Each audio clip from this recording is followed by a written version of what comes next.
St. Peter found himself between fair weather and foul weather, between joy and hardship, between sufficiency and insufficiency, fullness and hunger, warmth and coldness, pain and suffering. And what protected him and gave him strength was his love for God. He knew nothing of his journey in front of him as he left the shores of Fort Ross on the ship Ilmina. And he boarded his kayak, which of course is everything to him, onto the ship with 24 other hunters to go to Southern California to hunt. Today, what we're doing is we're moving forward with some new information. You've been maybe like, wow, I have been. There's so much that's been shared with you. But for me, we all are moving towards truth. We have more facts and more understanding than we had when St. Peter was canonized over 40 years ago. Way more. And even more than 15 years ago. And to Susan, I'm grateful because I was going to say before she started talking during her time, she changed my life in that, my knowing of St. Peter. And to be able to tell the accurate story, which was my job at Fort Ross, is to be accurate and tell the stories. So it's time for all of us, everyone, including clergy, hierarchs, parishioners, all of you, to go out as missionaries to be thinking about this and to think about what the truth is. You're hearing these true accounts, and now we get to tell that accurately from the research that's been done by academics that had no investment in the Orthodox moment. That's important to know. And Father Kirill asked earlier, how do you know that St. Peter, that Kugliak, who was with him, can be dependable? You know, in crime stories, you take a person that committed a crime, and if he's trying to lie, he'll tell the story wrong. He'll get it wrong a couple times. It's rarely told accurately 2 or 3 times. For Kugliak, he told the story to different people at different moments 3 times. Accurately, every story, every word, all the same. Nothing changed. Well, maybe it was Tuesday, I don't know, it could have been that we were in a cell, maybe we were actually out at sea. That didn't happen. That didn't happen at all.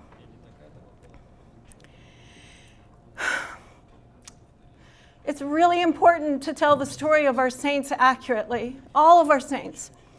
And to know when you have a name, a baptism name, that you know. And that's what we want. So let's honor our saints. And here's what we know about St. Peter. You've heard some of this today, but I'm going to repeat it quickly as we go through. St. Peter's birth name is Chukanak, another way. He was Unangam from Kodiak Island. He was not from the Aleutian Islands. He was from a village called Kwekayak. He was baptized most likely from some of the monks under St. Herman. We don't know if he was baptized by St. Herman. People should not say that. We don't know, but he was baptized. He was either hired or forced to work for the Russian American company, as many Native Alaskans were. It didn't always mean he was there on his own free will. We don't know his age. People say he was 15 He was born in 1800. We don't know that for sure. And generally the company, if they were following their own rules, were not supposed to hire people younger than 18. They never followed the rules, so then, it's a question. He arrived to Fort Ross in 1815, that we know. In the same year, he was taken on the ship with a hunting party down south. Peter, along with several other hunters, as you heard the story, were captured by Spanish soldiers in the San Pedro waters. He was with a person called Kugliak. We don't know if they were friends. We can't say, oh yeah, his friend, his buddy. Although he stayed there with him to take care of him because he had the axe wound, as you heard.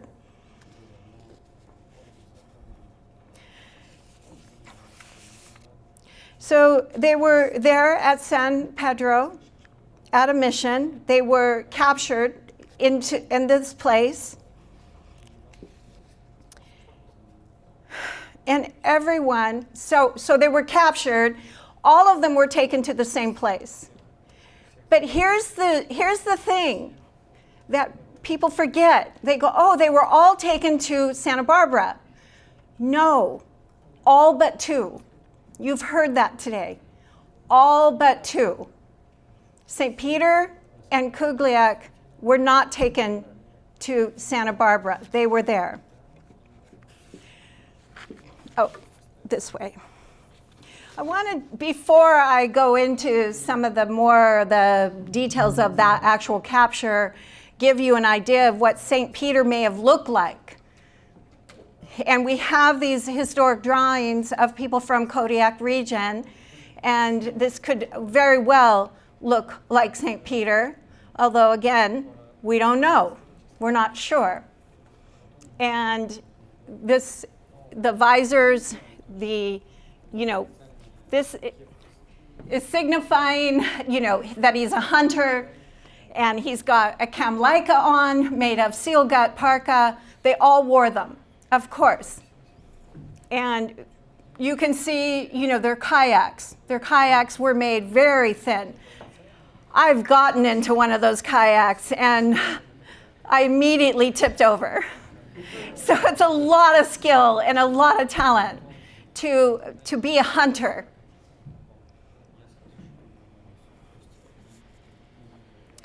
So at Fort Ross, when we look at the population, and this is the census records that had been talked about, the census records that were created by Ivan Kuskov in 1820-21. So this is after St. Peter, but it's giving you an idea, if you can see it, that there were very few Russians at Fort Ross. The majority were Native Alaskan.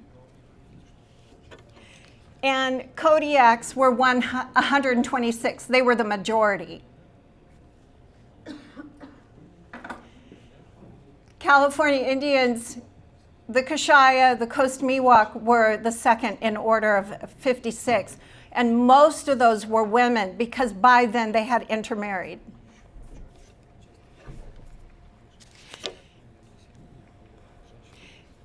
Up and down the coast were the missions. And these missions ran by, actually, under rule of Spain until 1821, and then under rule of Mexico after 1822, were brutal. I'm just going to say it. They were rough. Someone asked the question, what's the difference of the Catholic Church to the Russian Orthodox Church? There's a huge difference. The California Indians were forced to become Catholic. There was no choice. That never happened in Alaska. It was by choice. It was by will, by their own will.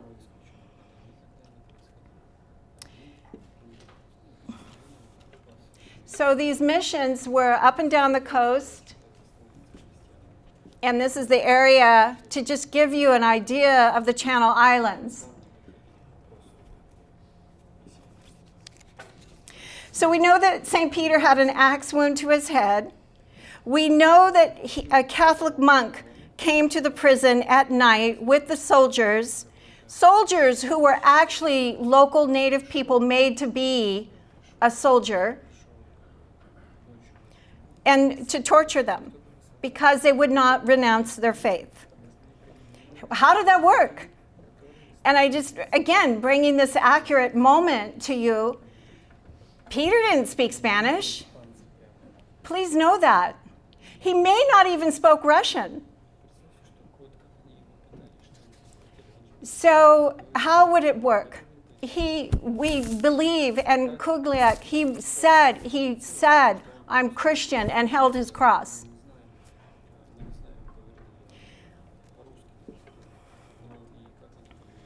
We know that they came in and that it was brutal. As Maria or someone had said, well, I didn't want to be too hard. Well, I don't mind. They cut off his fingers at every joint. And then they cut off his hands. And then they cut off more. And he still wouldn't renounce his faith. He still said no. Think about that. So then they took out his innards. And he died.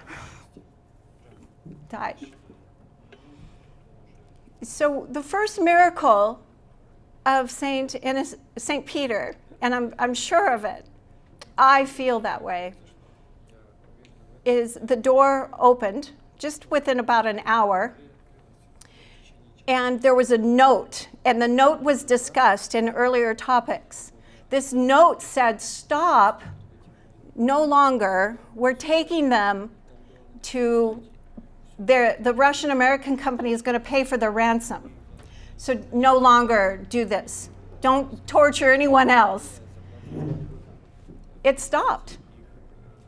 Kugliak was saved. Think about that. He was next. He was next in line. And it stopped.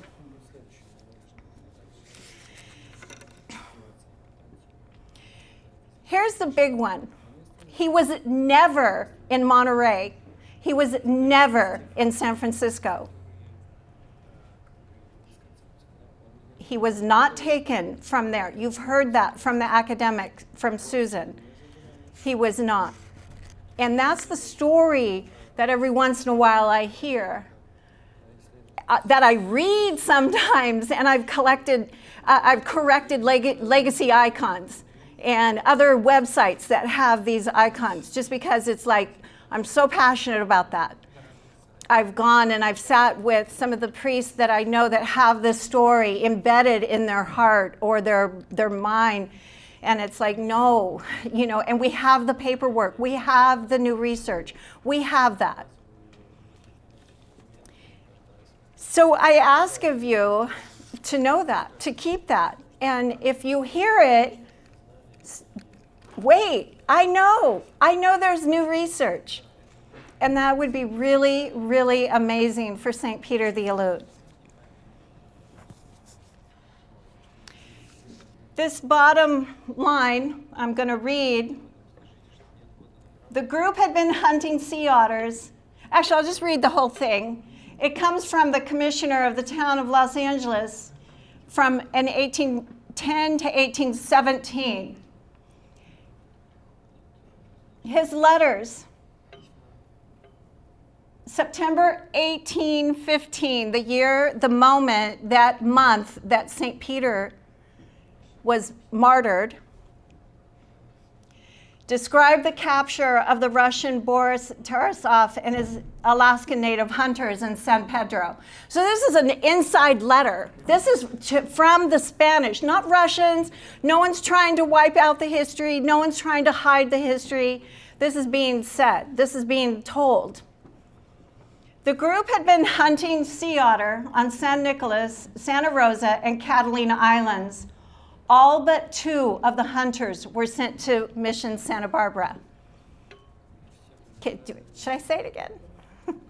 You got it? Everyone good on that? So Kugliak gave an eyewitness on 3 different occasions. And then you heard the story, and I won't repeat that part. Again, we don't know who baptized him. We don't know his exact age. We don't know if he understood what the priests were saying specifically, other than he refused to be Catholic. So we don't know his exact words. We've heard the words from Kugliak, I'm a Christian, we have been baptized. That's what he said. And then somehow through the years, it's like telephone tag. It gets to, I am a Christian, I will not betray my faith. And we hear that, and that's okay, it's the same thing. We're not denying history. He definitely did that. But we really don't know his exact words. So let's be clear. We don't know the thoughts of the feelings of St. Peter other than his dedicated faith to God. We know that he only spoke his native language. He did not speak Spanish. He would not have completely understood. Enough. As we all know, St. Herman turned to an icon once he was told of this by the new governor of Alaska. He's called a governor. He's the overseer of the Russian-American company. Kind of inflates the name governor because he was just the manager of the Russian-American company. But he was Orthodox, and he went to St. Herman and told him this story. There's no reason that a person at that level would have told a lie.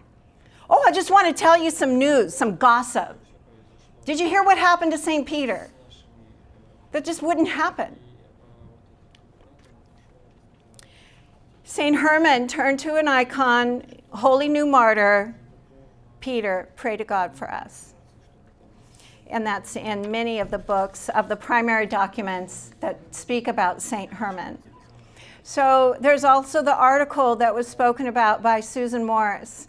And I want to remind you that if you'd like a copy of it, I want the whole world to have it. This academic study, this document that describes and tells you the bibliography, the names of the documents, where they came from, and the stories. I'm willing and happy to send it to all of you. And there's a list in the back to sign your name. So I'm going to end with, not end, because I'm not quite done. Sorry. In this part, Father Seraphim Rose. And this is where some of these stories come from, who I honor so much. Father Seraphim Rose. I honor St. John and who he was and how he had these stories.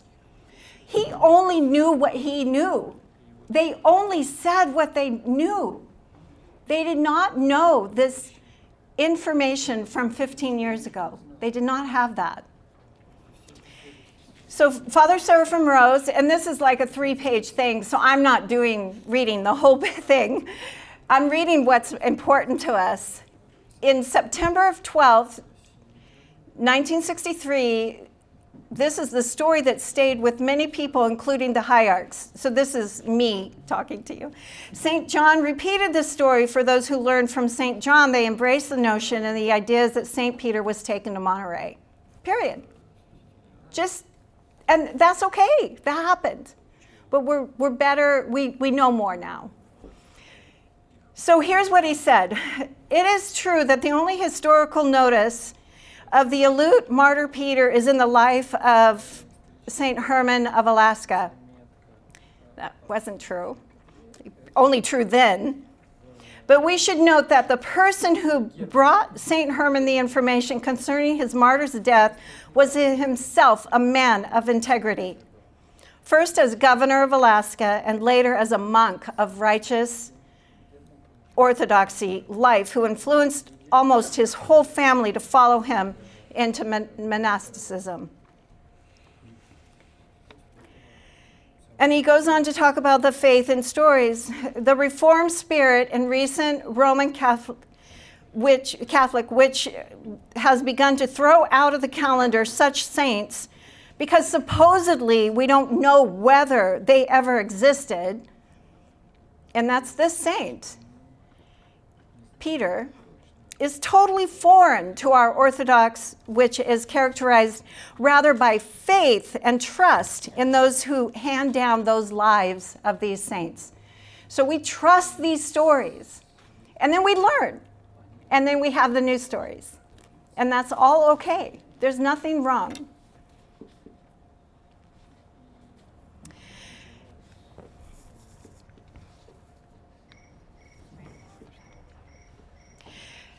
St. Innocent was born in a small town, Anga, in August 26, 1797. March 31st is the day of his blessed repose in 1879, at the age of 82.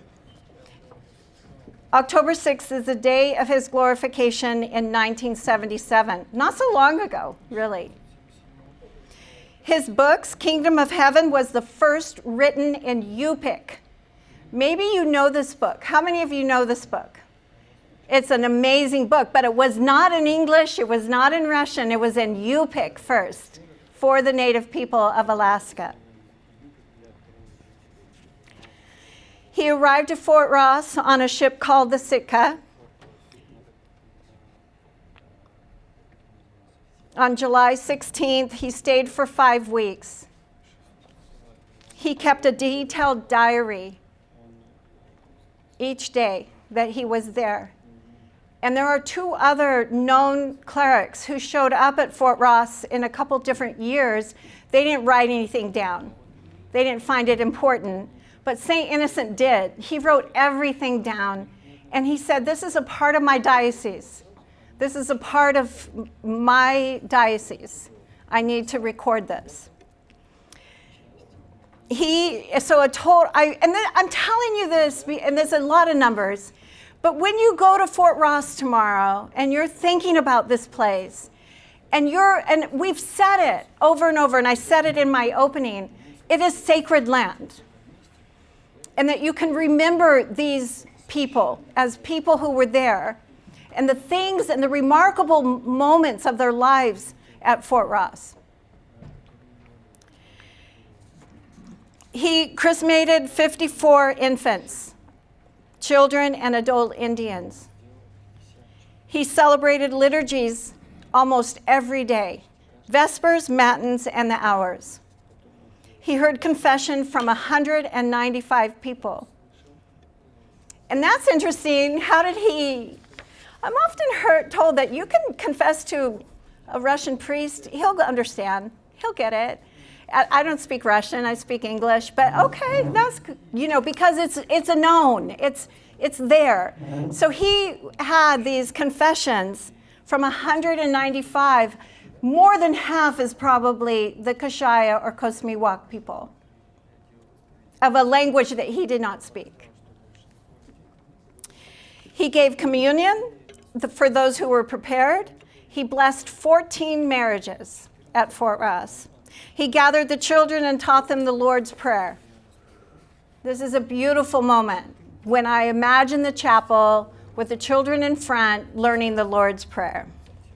He celebrated the blessing of the waters at the creek, Fort Ross Creek, and had processions around the stockade. He stated when he was on his way to San Francisco that he crossed the borders of Russia. I think that's really interesting because he really saw Fort Ross as a part of Russia. He did, and it was. He built organs. He sold 1 or 2 to the missions. He created connections with Native people. I really honor that. I think that's amazing that he embraced people of all people, all people.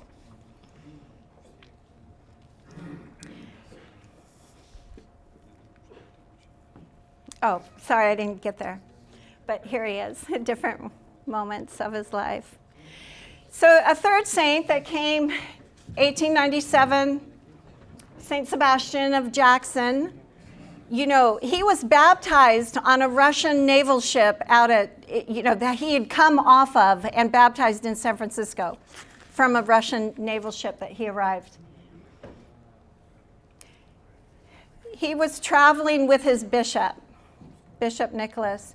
We're still looking for better documentation. We know this happened. We had records. We have records of the hotel registry where they stayed the night at Fort Ross. One thing that he wrote about is he was so disappointed that the chapel was being used as a hay barn. So they had a service outside of the chapel.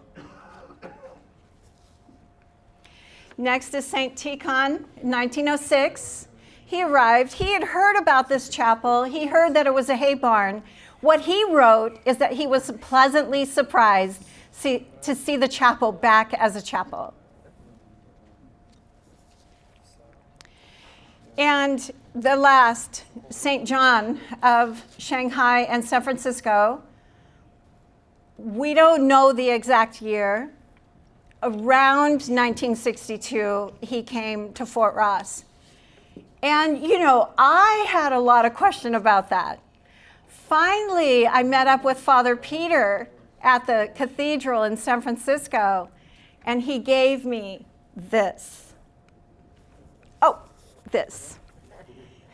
There's St. John right here in the chapel. Not many people have seen this photo. It's a very, very rare, protected photo. And I say, Father Peter, you should be sharing this with everybody. So here it is. Take a picture, post it, do whatever you can to get it out there. But they were serving liturgy. So again, 5 saints.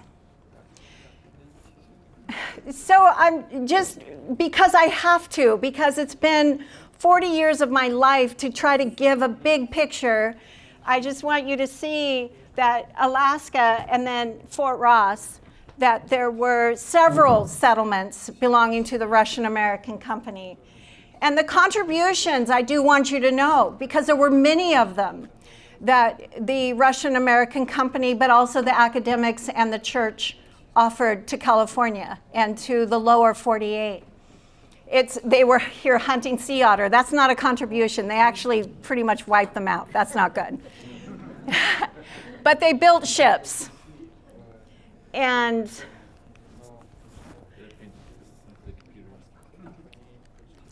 no, it's okay. And they did a lot of mapping. One thing that is noted, how many of you know the California state wildflower? Okay, just say it. But what's the Latin name?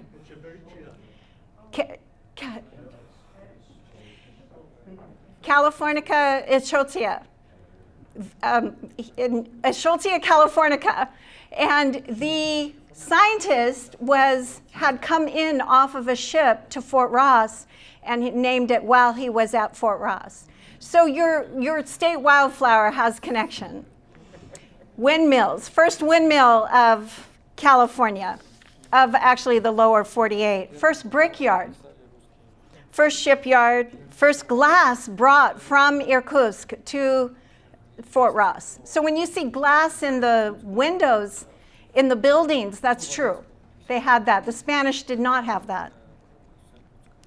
And then does anyone know our bumblebee?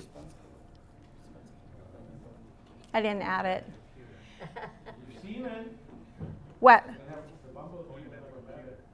Oh, no, there it is. How did you know? I did add it. It's Bombus Valsasinski and Valsasinski. And the reason I'm telling you that is because it is our state bumblebee. And it was named by a Russian scientist. And he also did a lot of drawings of local people that we value very much. This is one of the drawings that's most famous. St. Petersburg holds a lot of these items, and been to that ethnographic institute many times. We've had major projects with them, And to hold that, actually, I was crying, and they said, "Don't cry or give it back to me." And everyone who knows me knows that I cry a lot. So there is a treaty that was established with the Native peoples, and I mention it because it's the only treaty of California history that was ever upheld, ever kept, ever honored by the Russian American company with them. So the chapel has a name, Holy Trinity, St. Nicholas Chapel. So when you're there tomorrow, know that name. And here are some of the lumber. When you walk into the chapel, I don't actually think you're going to be able to walk into it till after the clergy are vested and it's over. But the very big beams, and it was a huge project to restore it. It was wonderful. Look at those beams for the chapel. I do want to mention something about the cemetery because we learned a lot, and this one headdress is Kodiak. So it's not just Russian, it's a lot of different people who were there. It is the native people from the area Kashaya, from the Coast Miwok, and from the Point Arena Band of Pomo. It's also so many different Native Alaskan peoples. And this particular headdress that was found in the cemetery that you've heard about is a Kodiak headdress. It is not this one, but in one site there was over 2,000 beads discovered in this look. And it was determined to have been a headdress of a Kodiak woman. And I love those earrings. I had a pair made for me when I was in costume. I thought they were pretty cute. Well, I was just beginning to say something about our connection with Russia, and I've mentioned it earlier. I'll mention it again, and I, again, am so honored and privileged that His Eminence Metropolitan Maximilian came for this event, our connection to Irkutsk.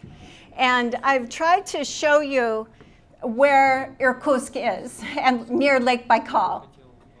And it's like, here's Russia, and it's like a third of, US is a size of a third of Russia, and Lake Baikal is about half that. So when you think about these people leaving from Irkutsk, going to Alaska, they're crossing basically the size of the United States. That's a big deal. That's a lot.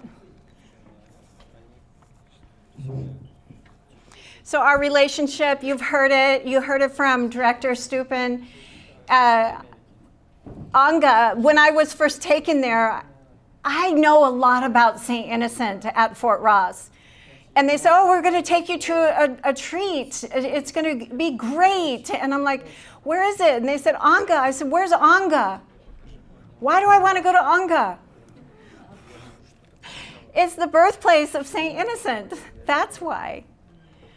And again, that changed my life too. Not that first visit, but another visit. And so you who are Orthodox are very connected to Fort Ross. All of you. And because you're connected to Fort Ross, you're also in many ways connected to the Russian culture. It's a part of our life.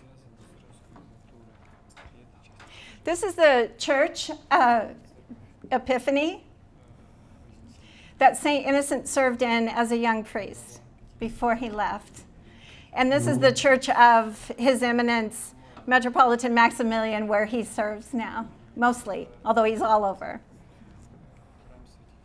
This is part of our exhibit that we did. So I was asked to do this exhibit, and I'm not an exhibit planner, but I sent them a ton of stuff, and they did a great job. And they said, it was going to be temporary. And because it was so complete, they made it a permanent exhibit. And it's awesome because it's also sharing with the people of the region about Fort Ross. And I love that. It's a wonderful thing. So I am very grateful to Vladika Maximilian. I don't know why, and I don't want this to be about me, but I have to say, he asked me, you're around all these saints, you're around, Fort Ross, all these clergy. Why aren't you Orthodox? It's a great question. And it's too long to explain all the answers. But I am forever grateful for that question. I'll never forget it. So there's many people here that have traveled to Russia with me. And when I was baptized in Russia by Vladika, Father George, Father Stefan, and the Matushkas, and Mother Macrina were with me. They are my witness. And they are now my godparents, and I need a lot. I need a lot of godparents, so they help me a lot. The other project we had with Russia is with the Kunstkamera. The Kunstkamera holds the largest collection of Kashaya Kost-Miwok basketry in the world. And of course, it's from the collections that the scientists, while they were at Fort Ross, did. What I honor about this collection is that it was not taken. The scientists did not go into the villages and take these baskets. They paid for them, and they were gifted, a lot of them as well, because of the relationship with the company, which is amazing. It brings an air of like, oh, thank goodness, there's a little bit more peace to this. So we have, through the years, gone to the Kunstkamera. I've taken 3 different trips with Kashaya and Kost-Miwok to look at the collection and to name the collection, so that then the Kunstkamera, is Billy Reen still here? Billy Reen is back here. She went with me, and she had made a necklace, but had never seen these necklaces. And when she was at the Kunstkamera, she wore that necklace, and then you stand by. These are artifacts right here. And she had that on. She knows her people. It's amazing. It was an amazing moment, and it's something that we're very, very grateful to Russia for, that they have this collection. And it's not as though, oh, well, it's ours. It's actually grateful because they preserved it. And that's important as well. So it's in a catalog now in Russia. This is the Gospel Project. I won't go into too much of it, but it was amazing. And I thank Father John for that forever. So we gifted copies of this to His Eminence Metropolitan Maximilian, and that's in Anga, and then also in Irkutsk. And then we also gifted copies to His Grace Bishop Kirill at the Holy Trinity St. Sergius Lavra.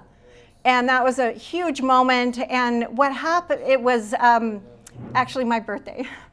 Not my baptism birthday, but it was September 13th. It was a very, very special day.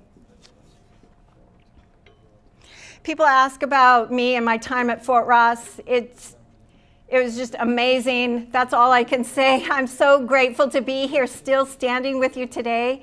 I worked there for 30 years. I was involved every day. Every day was different. Every day was children or diplomats or church. And every day was just full of love and learning.